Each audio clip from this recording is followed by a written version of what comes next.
Hello, Vintage Outboard Motor fans. This is T-Mike here in South Louisiana, making another video today.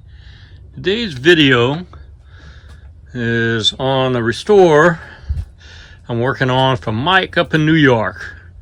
Second restore I do for Mike.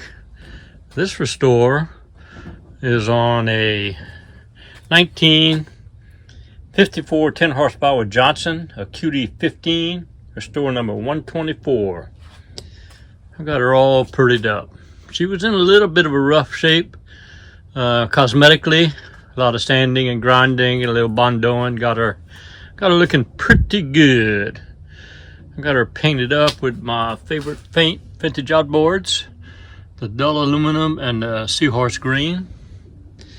Got her all good to go. Nuts and bolts clean, all the tilt pins and throttle, gears, spick and span, carburetor rebuilt, gear case rebuilt, magneto rebuilt, rewind starter, new rope inner, power head, all cleaned up, spick and span ready to go, prop cleaned.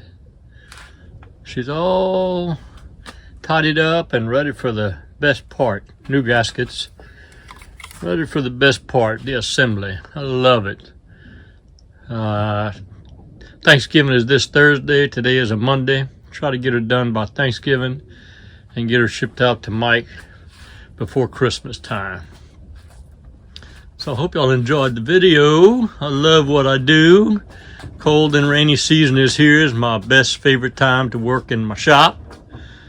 So just always remember and never forget, here at T-Mike's Vintage Outboards, we're doing it one motor at a time.